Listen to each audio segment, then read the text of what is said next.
Morning.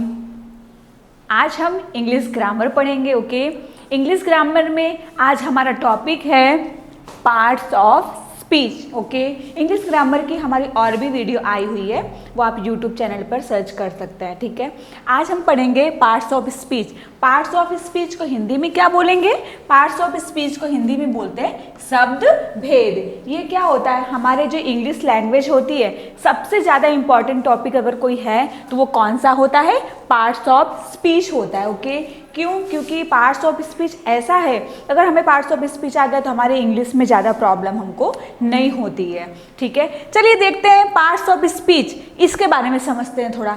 Speech मतलब क्या? Speech मतलब हम क्या समझेंगे? स्पीच मतलब होता है कोई भी सेंटेंस जो हम बोलते हैं, नॉर्मली कोई भी सेंटेंस बोलते हैं उसको हम स्पीच बोलते हैं। तो उसको क्या किया गया है? जो हम सेंटेंस बोलते हैं उनको अलग अलग भागों में डिवाइड कर दिया गया। पार्ट्स मीन्स क्या होता है? उसके अलग अलग भाग करना। तो जो हमारे सेंटेंस होते हैं अलग अलग, उनको उनके काम के अनुसार अलग अलग भागों में जो डिवाइड करते हैं उसी को हम क्या बोलते हैं? पार्ट्स ऑफ स्पीच बोलते हैं। ओके, अब चलिए ये तो मैंने समझा दिया। अब इसकी डेफिनेशन देखते हैं इंग्लिश में और हिंदी में। पार्ट्स ऑफ स्पीच की डेफिनेशन क्या होती है?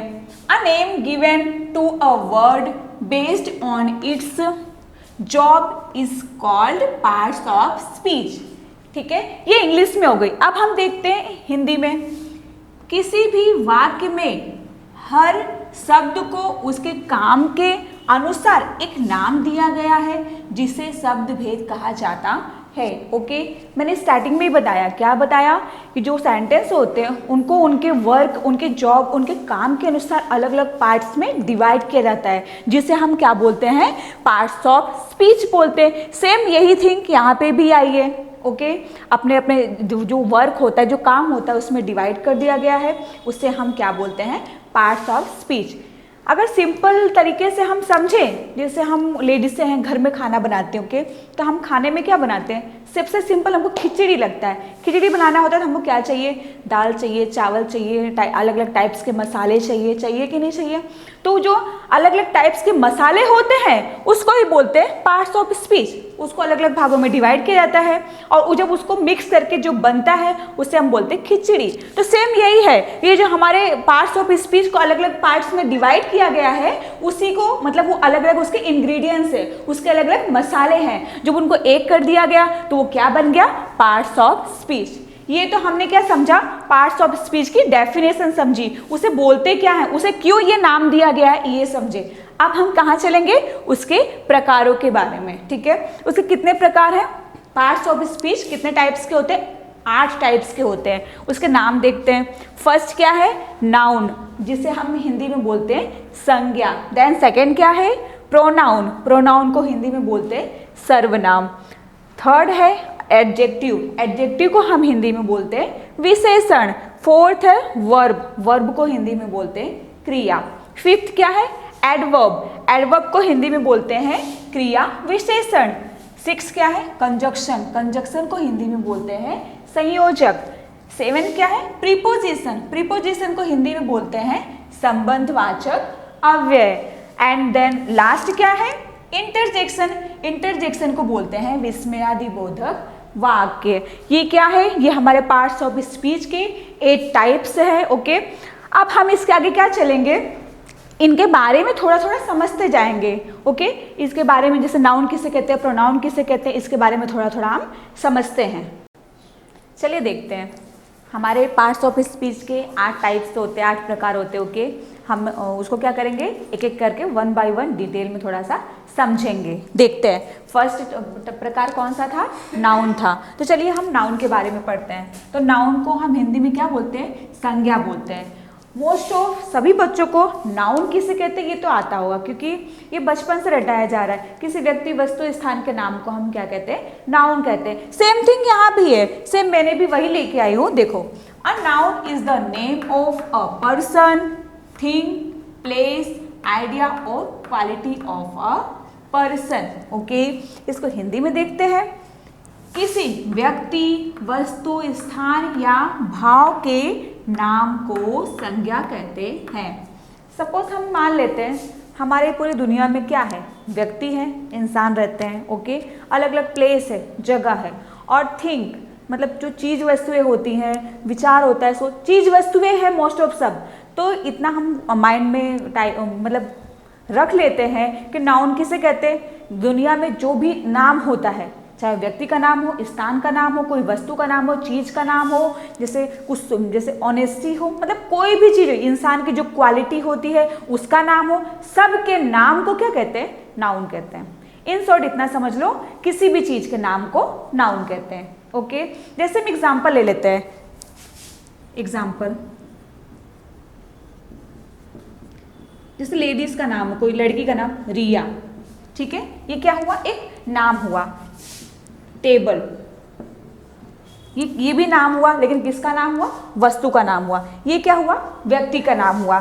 जैसे हम लिख लेते दिल्ली, ये क्या है? प्लेस यानी जगह का नाम हुआ। ओके, जैसे हम लिख लेते ऑनेस्टी, ऑनेस्ट, ठीक है। ऑनेस्ट क्या होता है? इंसान, कोई इंसान कैसा होता है? बहुत ही ऑनेस्ट होता है, ठीक है। तो ये उसके अंदर की क्वालिटी है। तो क्वालिटी के लिए भी हम क्या करेंगे? इसको, ये जो ऑनेस्टी है इसको भी क्या बोलेंगे? हम नाउन ही बोलते हैं। ओके, चलिए अभी हम दूसरा एग्जाम्पल देखते हैं। ओके, जैसे लिखते हैं ही लिव्स इन मुंबई, ठीक है। ही लिव्स इन, वे कहाँ रहते हैं? मुंबई में। नाम आया मुंबई। मुंबई एक नाम है, किसका नाम है? किसी जगह का नाम है। ओके, जगह का नाम। इतना हमें समझ लेने का है। संज्ञा जो होता है, नाउन जो होता है, ये आगे भी लग सकता है और पीछे भी लग सकता है। जैसे सब्जेक्ट में भी लगता है और ऑब्जेक्ट में भी लगता है। ओके, आगे भी कोई, जैसे ही लिव्स की जगह हमने कोई नाम लिख दिया, ममता लिव्स इन मुंबई, तो ममता क्या हुआ? एक पर्सन का नाम हुआ, व्यक्ति का नाम हुआ। तो ये भी इधर भी हो गया हमारा नाउन, इधर भी हो गया नाउन। तो नाउन क्या? दो ही जगह आ सकता है, आगे भी आ सकता, सब्जेक्ट में भी आ सकता है और ऑब्जेक्ट में भी आ सकता है। ओके, तो नाउन क्या है? हमारे दोनों जगह यूज हो सकता है। और इतना माइंड में बिठा लीजिए कि किसी भी व्यक्ति हो, वस्तु, मतलब किसी भी टाइप के नाम को क्या बोलते हैं? हम नाउन कहते हैं। ओके, चलिए आगे देखते हैं। चलिए, हमने अभी क्या देखा? नाउन देख लिया। ओके, अभी हम सेकंड जो पार्ट्स होते हैं, टाइप्स होते हैं पार्ट्स ऑफ स्पीच के, उसको देखते हैं। सेकंड पार्ट्स क्या है? प्रोनाउन।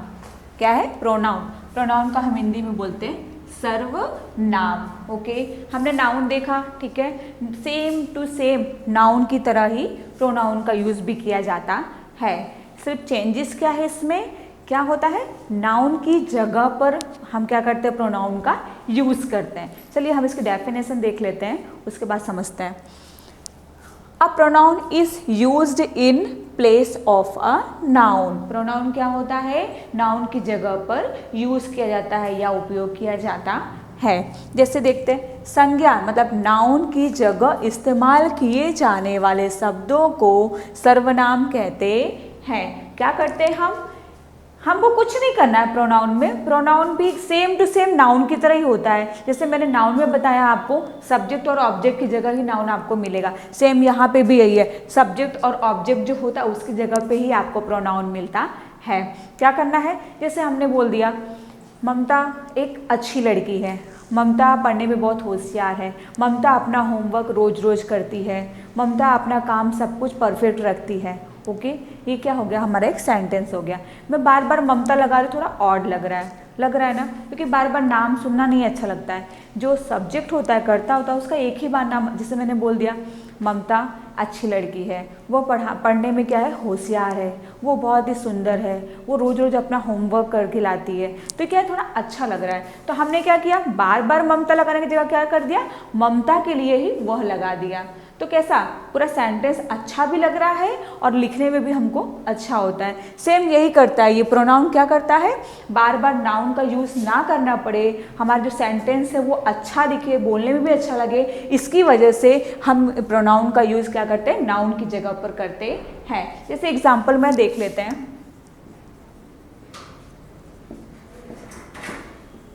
आई हो गया, ओके, वी, यू, दे हो गया, और क्या क्या हो सकता है? वी, यू, दे, ही, सी हो गया, इट हो गया, मतलब ऐसे बहुत सारे जो होते हैं एक्सेट्रा। ये सब क्या होता है, ये सब प्रोनाउन होता है। ओके, प्रोनाउन ये सब जो नाउन की जगह पे यूज किया जाता है इसे ही हम प्रोनाउन कहते हैं। जैसे मैंने एक एग्जांपल ले लिया, एग्जांपल हम कोई भी देख लेते हैं, जैसे that is your pen. Okay, क्या लिख दिया मैंने, दैट इज योर पेन।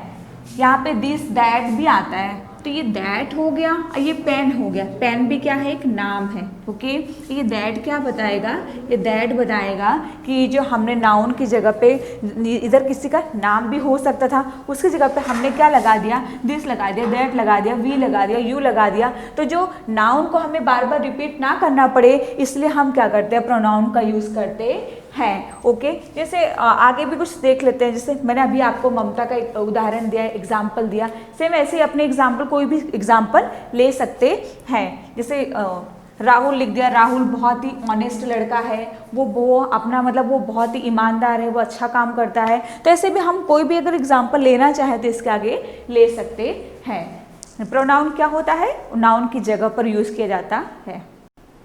चलिए हम तीसरे भाग को देखते हैं। तीसरा प्रकार कौन सा था पार्ट्स ऑफ स्पीच का? तीसरा प्रकार था एडजेक्टिव। ओके, एडजेक्टिव को हम हिंदी में बोलते हैं विशेषण। क्या बोलते हैं? विशेषण। विशेषण देख के हमको इतना समझ में आ जाना चाहिए कि क्या कर रहा होगा, ये किसी की विशेषता ही बता रहा होगा। ओके, चलिए देखते हैं, इसकी डेफिनेशन देख लेते हैं। An adjective describe and modify और gives more information about noun और प्रोनाउन।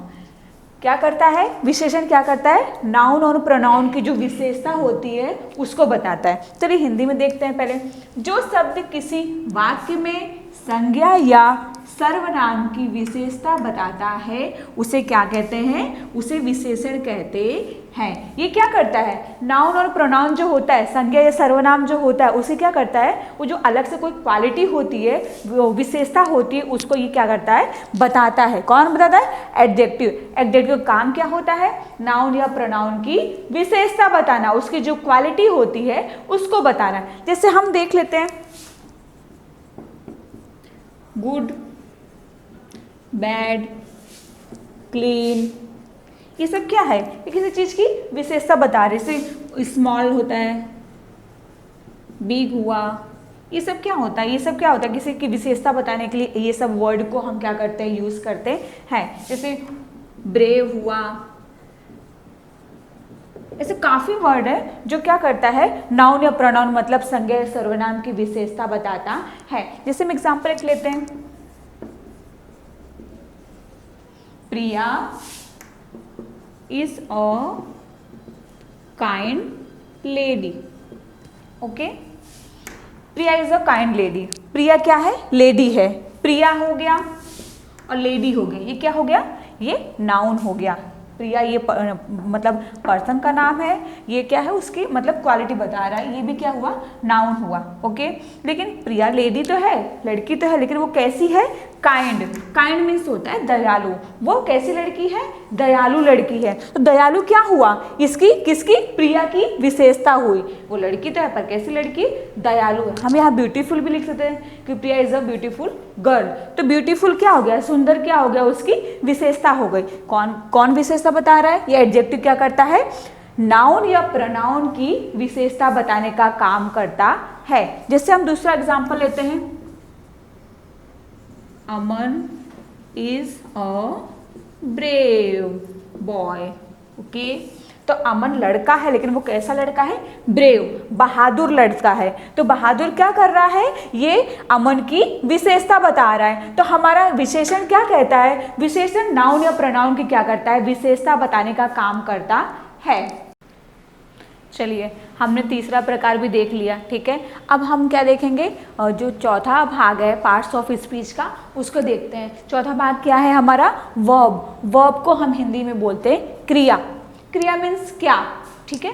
तो क्रिया ये सबसे इजी है, क्यों, क्योंकि क्रिया मीन्स व्हाट, क्रिया में जो शब्द वो सेंटेंस में, वाक्य में कर्ता जो कुछ करता है उसे हम क्रिया कहेंगे, ठीक है। जैसे हमारा कब करता हुआ, राहुल खेल रहा है, राहुल जा रहा है, रोहित ये कर रहा है, मतलब वो चल रहे हैं, तो ये सब क्या है, जाना, खेलना, चलना, सोना, खाना, पीना, ये सब क्या होती है, ये सारी क्रिया होती है। कर्ता सब्जेक्ट में, सेंटेंस में जो कुछ भी करता है उसे हम क्रिया कहते हैं। चलिए देख लेते हैं एक बार। इट शोज एन एक्शन और state of an object. Okay, देखते हैं। जो शब्द किसी सब्जेक्ट यानी कर्ता के द्वारा होने वाली क्रिया या उसकी स्थिति के बारे में बताता है उसे हम क्या कहते हैं, क्रिया कहते हैं। कर्ता जो सब्जेक्ट होता है, जो वाक्य में जो कुछ करता है उसकी क्रिया, उसकी स्थिति को जो बताता है उसे हम क्रिया कहते हैं। ओके, अब क्रिया के भी दो टाइप्स होते हैं। कौन कौन से होते हैं? एक मेन वर्ब होता है और एक क्या होता है, हेल्पिंग वर्ब होता है। टू टाइप्स में इसको डिवाइड करेंगे। फर्स्ट टाइप है main verb. Okay, main verb में क्या आता है, जैसे सब्जेक्ट भव्य क्या करता है, खाना हुआ, पीना हुआ, सोना हुआ, लिखना हुआ, जागना हुआ, खड़े होना हुआ, ये सब क्या होता है, मेन वर्ब होता है। सेंटेंस में कर्ता जो कुछ करता है उसे कहते हैं। जैसे हमने एक बार लिख लिया, ईट, स्लीप, ओके, जैसे वॉक, ऐसे बहुत कुछ है जो भी करता हुआ हो, जैसे स्टैंड। ओके, ये सब क्या हुआ है, सब्जेक्ट में जो करता होता है, सब्जेक्ट होता है, वो जो कुछ करता है, दौड़ने का हुआ, रन हुआ, ये सब क्या है, इसको क्या बोलेंगे, इसको हम बोलेंगे मेन वर्ब। जो सब्जेक्ट होता है उसमें जो कुछ कर रहा है उसके बारे में बताया जाता है, मेन वर्ब। एंड देन क्या होता है, सेकेंड होता है हेल्पिंग वर्ब। हेल्पिंग वर्ब का काम क्या होता है, जो सेंटेंस होता है उसको क्या करता है, वो बनाने का काम करता है। जो हमारा सेंटेंस है, जो प्रकार होता है, वो हमारा वो प्रकार जो है, जो सेंटेंस है, वो किस समय काम कर रहा है, आज कर रहा है, प्रेजेंट में कर रहा है, पास्ट में कर रहा है या फ्यूचर में कर रहा है, उसका बताने का काम कौन करता है, हेल्पिंग वर्ब करता है। जैसे हमारे हेल्पिंग वर्ब तो बहुत सारे हैं, is, am, are, was, were, has, have, ये जितने भी हेल्पिंग वर्ब होते हैं वे सब क्या करते हैं, जो हमारा जो सेंटेंस होता है उसको पहली बात तो उसको बनाने में काम करते हैं, यूज़ होते हैं। एंड देन सेकंड क्या होता है कि वो जो सेंटेंस है वो किस टेंस में हो रहा है, किस काल में हो रहा है, उसको दर्शाने के लिए भी हेल्पिंग वर्ब का उपयोग किया जाता है। जैसे हम एग्जाम्पल देख लेते हैं, मेन वर्ब का एग्जाम्पल देख लेते हैं। ठीक है, मेन वर्ब के एग्जाम्पल में क्या आ रहा है, रिया इज स्लीपिंग। रिया क्या कर रही है, हम हिंदी में पूछ लेंगे, रिया क्या कर रही है, हमारा उत्तर क्या आएगा, वो सो रही है। ओके, तो ये स्लीपिंग क्या हो गया, ये क्रिया हो गई। वो रिया उस समय क्या कर रही है, कौन सी क्रिया कर रही है, तो सोने की क्रिया कर रही है। लिखने की क्रिया होती तो राइटिंग हो जाता। मतलब जो करता होता है, ये जो सब्जेक्ट है, करता है, ये सेंटेंस में, वाक्य में जो कुछ करता है उसे हम क्रिया कहते हैं। इसे क्या कहेंगे, इसे मेन वर्ब कहेंगे, इसे बोलेंगे मेन वर्ब। और जैसे हेल्पिंग वर्ब की बात की जाए तो हेल्पिंग वर्ब में क्या आता है, Mohan is a doctor. Mohan is a doctor, तो इसमें कोई क्रिया आ रही है, मोहन कुछ कर रहा है, नहीं कर रहा है वो डॉक्टर, लेकिन वो उसमें कुछ कर नहीं रहा है। इसमें हमारे क्या आया, इज आया, मोहन इज अ डॉक्टर। तो ये इज क्या बता रहा है कि वो प्रेजेंट टेंस में, मतलब अभी हाल में मोहन क्या है, डॉक्टर है। तो ये सहायक क्रिया हुई, ये क्या हुई, हेल्पिंग वर्ब हुई। यहाँ वॉज आ जाता तो वो डॉक्टर था, पूरा टेंस चेंज हो जाता। तो ये क्या करता है, हेल्पिंग वर्ब हमारे सेंटेंस को किस समय में सेंटेंस काम कर रहा है उसके बारे में दर्शाता है। तो हम देखते हैं वर्ब किसे कहते हैं, यानी क्रिया। तो कर्ता सेंटेंस में जो कुछ करता है उसे क्रिया कहते हैं। ओके, और क्रिया के कितने टाइप्स होते हैं, 2 टाइप्स होते हैं, main verb and helping verb. Main verb क्या होता है, जो कर्ता सेंटेंस में कुछ भी करता है उसे मेन वर्ब कहते हैं। और हेल्पिंग वर्ब क्या करता है, वो सेंटेंस को बनाने का काम करता है, और सेंटेंस जो वाक्य होता है वो किस समय में काम कर रहा है उसका काम करता है। चलिए हम 4 प्रकार तक तो देख लिए, हमारा 5वां प्रकार क्या है, पार्ट्स ऑफ स्पीच का पांचवा प्रकार है एडवर्ब। एडवर्ब को हम हिंदी में बोलते हैं क्रिया विशेषण। क्रिया विशेषण देख के हमको इतना आइडिया आ जाता है कि क्या करता है, एडवर्ब क्या काम करता है, जो हमारे सेंटेंस में जो मतलब क्रिया होती है, हमने इसके आगे के भाग में देखा था, क्या देखा था कि कर्ता जो कुछ करता है सेंटेंस में उसे क्रिया कहते हैं। ओके, तो इसमें क्या करना है, हमको उसमें सिर्फ विशेषण जोड़ देना है। ये क्या करता है एडवर्ब, ये क्रिया जो कुछ मतलब सेंटेंस करता जो कुछ कर रहा है, जो क्रिया कर रही है उसकी क्या करता है, ये विशेषता बताता है। जो क्रिया उस सेंटेंस में हो रही है उसकी विशेषता बताने वाले को हम क्या कहते हैं, एडवर्ब कहते हैं। जैसे देखते हैं, an adverb modify or add something to the meaning of a verb, adjective or another adverb. ये क्या करता है,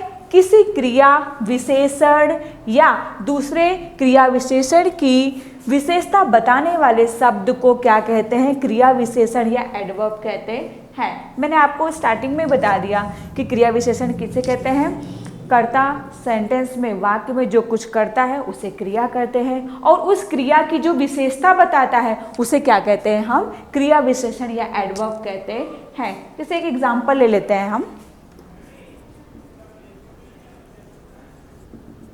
ओके, एग्जाम्पल में क्या लिखेंगे,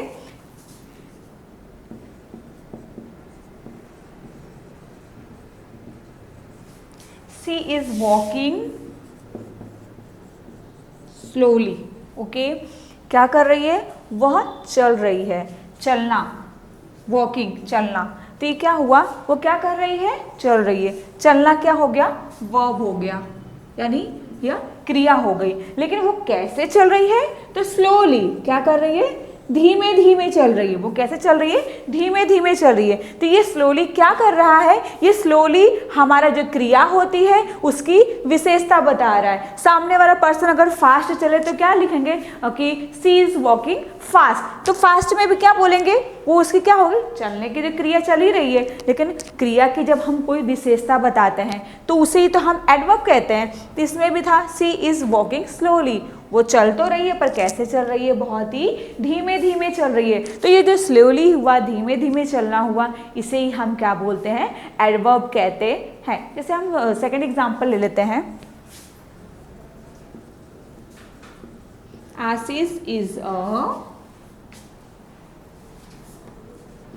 ब्रेव बॉय। ओके, आशीष कैसा लड़का है, तो वह बहादुर है। ठीक है, हमने आशीष इज अ ब्रेव बॉय लिख दिया। तो एक सिंपल सेंटेंस, वो कैसा लड़का है, वो अच्छा लड़का है। हम यहाँ पे वेरी लगा दे तो very, Ashish is a very brave boy, वो बहुत अच्छा मतलब बहुत ज्यादा बहादुर है। वेरी क्या कर रहा है, उसकी जो क्रिया है उसकी विशेषता बता दे रहा है। ये सेंटेंस को क्या कर दे रहा है, बिल्कुल भी चेंज कर दे रहा है। कैसे, Ashish is a very brave boy, Ashish कैसा लड़का है, बहादुर लड़का तो है, लेकिन वेरी लगाने के बाद हमने क्या किया, इसको और अच्छा कर दिया, वो बहुत बहादुर लड़का है। तो ये वेरी क्या किया, क्रिया की भी विशेषता बता रहा है। तो हमारा एडवर्ब क्या बोलता है, जब सेंटेंस में जो कर्ता होता है, वो जो कुछ करता है, वो जो उस क्रिया होती है, क्रिया की भी अगर विशेषता बताई जाए तो उसे हम क्या कहते हैं, क्रिया विशेषण कहते हैं। चलिए देखते हैं हमारा सेकंड पार्ट्स क्या है, कंजक्शन। कंजक्शन को हम हिंदी में क्या बोलते हैं, संयोजक। ये क्या करता है, दो शब्दों को और दो वाक्यांशों को क्या करता है, आपस में जोड़ने का काम करता है। ओके, चलिए देखते हैं हम इसकी डेफिनेशन क्या है। A word that joins two words, sentence और clauses is called conjunction. Conjunction क्या करता है, दो शब्दों या वाक्यांशों को आपस में जोड़ने वाले शब्दों को क्या बोलते हैं, कंजक्शन कहते हैं। ये क्या करता है, कभी कभी दो शब्दों को जोड़ता है और कभी कभी क्या करता है, दो बड़े जो वाक्य होते हैं, वाक्यांश होते हैं, उसको क्या करता है, आपस में जोड़ने का काम करता है। संयोजक क्या करता है ये जोड़ने का काम करता है। फॉर एग्जाम्पल जैसे हम लोग देख लेते हैं, एंड हुआ, और हुआ, बट हुआ, एज वेल एज हुआ, आइदर और हुआ, नाइदर नॉर हुआ, एल्स हुआ, ये सब क्या होता है, ये कंजक्शन होता है एक टाइप से। ये क्या करता है, इनका इन सेंटेंसों का, इन वाक्यों का मतलब शब्दों का यूज करके हम क्या करते हैं, आपस में दो सेंटेंसों को जोड़ते हैं। जैसे हम दो सेंटेंस ले लिए, Ashish is your friend, okay, and then second क्या लिखेंगे, अमन इज योर फ्रेंड। हमने क्या कर लिया, दो सेंटेंस ले लिया, Ashish is your friend, Aman is your friend. तो क्या करेंगे, ये योर फ्रेंड, तुम्हारे मित्र तो दोनों है, ठीक है, कौन कौन है, आशीष और अमन है। तो हम क्या करेंगे, ये बहुत लंबा हो जा रहा है, आशीष भी तुम्हारा मित्र है, अमन भी तुम्हारा मित्र है, तो इसको हम इतना लंबा ना कह के हम ऐसा कह सकते हैं, Ashish and Aman are your friend. क्या लिख दिया मैंने, Ashish and Aman are your friend. यहाँ एक की बात की गई थी, आशीष तुम्हारा मित्र है, यहाँ अमन तुम्हारा मित्र है, तो हमने क्या लगा दिया, इज लगा दिया था। लेकिन हमने यहाँ क्या किया है, दो जो शब्द हैं उनको जोड़ने का काम किया है। आशीष और अमन को क्या कर दिया, हमने जोड़ दिया है। किससे जोड़ा है, एंड से जोड़ा हुआ है। आशीष एंड अमन दो व्यक्तियों की बात हो गई, इसलिए हमने इज की जगह यहाँ क्या लगा दिया है, आर लगा दिया है। Ashish and Aman are your friend. क्या कर दिया हमने, आशीष और अमन दोनों क्या है, तुम्हारे मित्र हैं। तो ये क्या हो गया, लिखने में भी इजी हो गया, बोलने में भी इजी हो गया। तो हमारा कंजक्शन काम क्या करता है, दो शब्दों को या दो वाक्यांशों को आपस में जोड़ता है। चलिए हम इसके सातवां प्रकार देखते हैं। पार्ट्स ऑफ स्पीच का सातवां प्रकार क्या है, प्रीपोजिशन। ओके, प्रीपोजिशन को हम हिंदी में बोलते हैं संबंधवाचक अव्यय। ये संबंधवाचक अवयव को हम देख के ही समझ सकते हैं कि क्या करता है, ये एक सेंटेंस, एक वाक्य का दूसरे वाक्य के साथ क्या करता है, संबंध दर्शाता है। देखते हैं, जैसे अ word that shows relation or a noun and pronoun to another words is called preposition। ये क्या करता है, नाउन और प्रोनाउन का जो संबंध होता है वो दूसरे शब्दों के साथ क्या करता है, बताता है, उसको जोड़ता है। देखें, ऐसे शब्द जो किसी नाउन या प्रोनाउन का संबंध वाक्य के दूसरे शब्दों के साथ बताता है, उसे हम क्या कहते हैं, प्रीपोजिशन कहते हैं। क्या करता है, नाउन या प्रोनाउन का संबंध क्या करता है, दूसरे शब्दों के साथ बताता है। ये क्या करता है, प्रीपोजिशन का काम क्या है, संबंध बताना और एक दूसरे को जोड़ने का काम करना। ओके, ये क्या करता है, रिलेशन बताता है, संबंध बताता है कि जैसे नाउन और प्रोनाउन का संबंध किसी अदर वर्ड्स के साथ हो, उसे ये क्या करता है, दर्शाता है। जैसे हम देख लेते हैं एग्जाम्पल में, इन हुआ, ऑन हुआ, इनटू हुआ, ऐसे बहुत सारे प्रीपोजिशन है, जैसे बाई हुआ, एट हुआ। ये सब क्या करता है, ये सब एक दूसरे का संबंध क्या करते हैं, एक दूसरे के साथ बताते हुए। फॉर हुआ, फ्रॉम हुआ, ऐसे बहुत सारे वर्ड्स हैं प्रीपोजिशन के जो क्या करते हैं, हमारे दो जो सेंटेंस होते हैं उसको जोड़ने का काम करते हैं। इसके आगे हम एग्जाम्पल देखते हैं। जैसे एक एग्जाम्पल हम लोग देख लेते हैं, जैसे कोई बुक है, the book is on the table. Book कहाँ है, टेबल के ऊपर है। यहाँ ऑन आया, ये ऑन क्या है, ये प्रीपोजिशन है। प्रीपोजिशन का काम क्या हमने बताया है, ये नाउन, ये द बुक है, ये क्या है, एक नाउन है, नाम है, ठीक है। तो the book is on the table, book का संबंध टेबल के साथ ही क्या कर रहा है, बता रहा है। ये भी क्या हुआ, ये भी नाउन हुआ, ये भी नाउन हुआ, नाउन हुआ। तो क्या करता है, ये इसका संबंध इसके साथ क्या करता है, बताता है।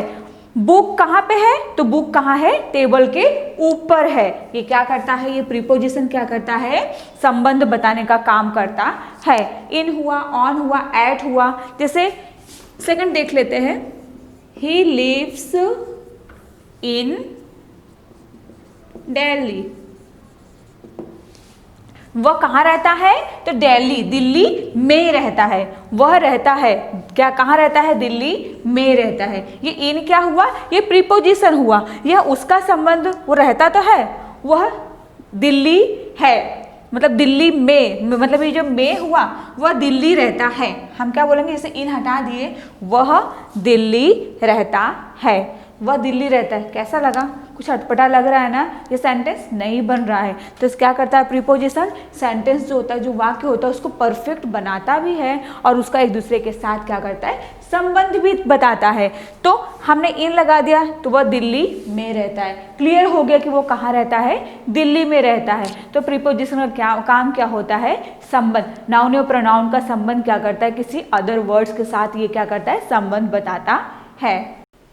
चलिए हम पार्ट्स ऑफ स्पीच का जो लास्ट भाग होता है उसे देखते हैं। हमारे पार्ट्स ऑफ स्पीच का लास्ट भाग क्या है, इंटरजेक्शन। इंटरजेक्शन को हिंदी में बोलते हैं विस्मयादि बोधक। ओके, इसमें क्या होता है, इसमें चलिए देखते, पहले डेफिनेशन देख लेते हैं, उसके बाद समझाती हूँ। Interjection is written with an exclamatory marks, इसको एक्सक्लेमेटरी मार्क्स बोलते हैं। Okay, and is use to express a sudden strong emotion. Interjection क्या करता है, इंटरजेक्शन वो शब्द जो अचानक आए किसी भी भाव को दर्शाते हैं, उसे हम क्या कहते हैं, इंटरजेक्शन कहते हैं। इंटरजेक्शन कैसा होता है, जैसे हम कभी कोई चीज़ सोचे ना हो और बिना सोचे कोई बहुत बड़ा काम हो जाता है, जैसे सुख खुशी का भी कोई काम हो जाता है, दुख का कोई काम हो जाता है। तो जब अचानक कोई हमारे सामने कोई परिस्थिति आती है, उस समय हमारे मुंह से जो कुछ भी निकलता है उसे हम क्या कहते हैं, इंटरजेक्शन कहते हैं। जैसे हम मैच देख रहे हैं, इंडिया का मैच चल रहा है, ओके, और मैच क्या है, जैसे थोड़ा हारने की पोजीशन में होता है तो हम बहुत दुखी रहते हैं, अब हार जाएगी हार जाएगी हार जाएगी, ऐसा हमारे माइंड में आता है ना कि शायद जीत जाए शायद जीत जाए। और बाई चांस अगर हम मतलब इंडिया मैच जीत जाती है तो क्या होता है, हम कितने खुश हो जाते हैं। हमें पता नहीं है कि जीतेगी कि नहीं जीतेगी, पहले से कुछ फिक्स नहीं था, लेकिन सडन मतलब अचानक कुछ हो जाए तो हम कैसे उछल के बोलते हैं, वाओ हुर्रा, ऐसे कुछ बोलते हैं ना। तो इस टाइप का जो भी सेंटेंस, जो भी वाक्य हमारे मुंह से शब्द निकलता है, उसी को क्या बोलते हैं, हम इंटरजेक्शन कहते हैं। हमारे डेफिनेशन में बताया गया है, वो शब्द जो अचानक आए हुए किसी भी भाव को बताता हो उसे हम इंटरजेक्शन कहते हैं। जैसे हम खुश हैं तो खुशी में क्या निकलता है, हुर्रा, ठीक है, हुर्रा ये कि खुशी का वर्ड होता है, वाह, ये सब हम क्या करते हैं, खुशी में, जब हम खुश होते हैं ना बहुत, तब बोलते हैं। जैसे हम दुखी हुए हैं, जैसे दुखी क्या बोलते हैं, सौरो, हम क्या बोलते हैं, अल्स, ओह, मतलब बहुत दुख नहीं हो जाता है तो ऐसे बता रहे ऐसा हो गया, तो ऐसे इस भाव को ये क्या करता है, एक्सप्रेस करता है। जैसे सभी से कोई हम सरप्राइज हो जाते हैं, कोई हमें अचानक से कुछ मतलब सुनने को मिलता है तो हमारे मुंह से क्या निकलता है, वाओ ऐसा हो गया। ओके, तो जैसे हम एक मतलब वो ले लेते हैं, एग्जाम्पल ले लेते हैं। जैसे मैंने अभी आप लोगों को बताया कि इंडिया मैच जीत जाती है तो हम कैसे एक्सप्रेस करेंगे, hurrah, we won the match. Okay, ये एक्सक्लेमेटरी जो मार्क्स होता है ये हमारे इंटरजेक्शन में बहुत इंपॉर्टेंट होता है। ये क्या है, हमारे आना ही चाहिए। ओके, तो ये क्या करता है, इंटरजेक्शन का काम क्या होता है, अचानक जो हृदय में उठे भाव होते हैं उनको एक्सप्रेस करता है, उनको सामने भाव को प्रकट करता है। हम मतलब हमें कुछ पता ना हो, जिससे हमको कोई आशा नहीं होती, उम्मीद नहीं होती है, और ऐसा काम हमारे साथ हो जाता है, उस समय हमारे जो दिल के भाव प्रकट होते हैं सामने, उससे हम क्या कहते हैं, इंटरजेक्शन कहते हैं। ये तो रहा पार्ट्स ऑफ स्पीच का, मतलब पार्ट्स ऑफ स्पीच किसे कहते हैं, उसके टाइप कितने होते हैं, और उस टाइप को हमने समझा है, वो जो प्रकार है उसकी डेफिनेशन, उसके एक एक एग्जाम्पल समझे। ओके, अब हम क्या करेंगे आगे की वीडियो में, जैसे उसके 8 प्रकार है, 8 प्रकार को मतलब उसे किससे कहते हैं, उसके कितने प्रकार होते हैं, उन जो टाइप्स होते हैं, प्रकार होते हैं, उनके बारे में भी समझेंगे। क्यों? क्योंकि हमारा इतना ही वीडियो बहुत लंबा हो चुका है, यदि हम उसके भी प्रकार बताने लगेंगे तो वीडियो बहुत ही लंबा हो जाएगा। इसीलिए हम क्या करेंगे, इसके जो भाग होते हैं, टाइप होते हैं पार्ट्स ऑफ स्पीच के, वो हम आगे की वीडियो में देखेंगे। ओके, उम्मीद है आपको मेरा ये वीडियो पसंद आया होगा। अगर पसंद आया हो तो लाइक कीजिए। Okay, thank you.